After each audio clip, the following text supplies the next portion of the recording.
Alright, like we did with the Stockrails, I'm going to solder the closure rail to one tie first, then go back and do the flux and soldering on the rest. That way, for the same reason, it holds it in place while we're working.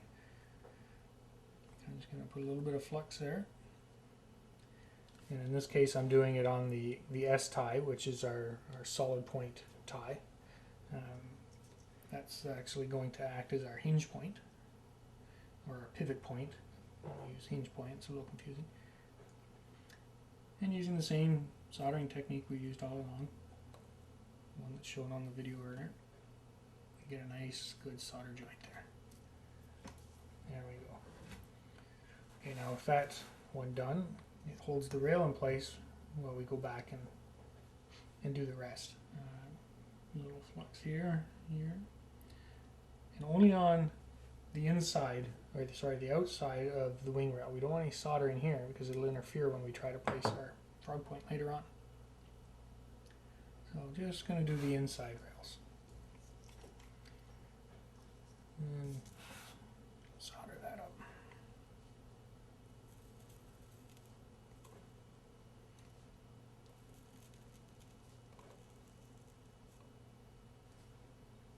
And the last one here. It may be necessary to hold the rail down because it's kind of short. You can hold it down with a scribe or the end of a screwdriver while you're soldering, like that. And remelt it, and that way you can ensure that that rail is sitting exactly where it's supposed to. It's down flat on the ties. And it's very important when you're soldering that you ensure the rail is sitting flat on the tie. Okay, that one's soldered in place. I think I'm going to solder the switch point to the throw bar. When we're building the turnout, we solder one switch point to the throw bar while the turnout's in the fixture. The last one of the later steps will take the turnout out of the fixture and solder in the second one. But you don't solder both throw bars or both switch points to the throw bar in the fixture. The fixture is not designed to work that way. There's not enough clearance for that. So put a little bit of flux, same thing, just like soldering anything else. A little bit on the tie and on the rail. This solder joint, you have to work fairly quickly because if you leave the heat on too long, you can actually get the solder to wick in and it'll solder the throw bar or the switch point solid to the stock rail.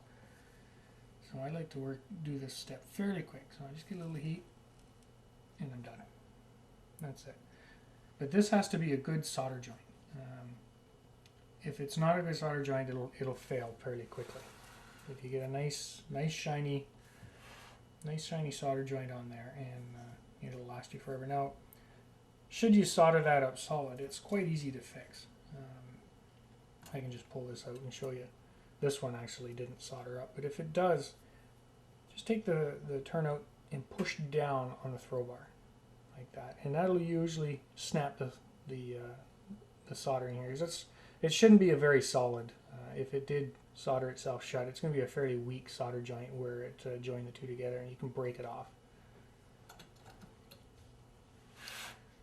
So that's the throw bar or the closure rail, switch point, and wing rail for the diverging route in place. The next step is we'll do the same process and form and install that same rail for the straight route.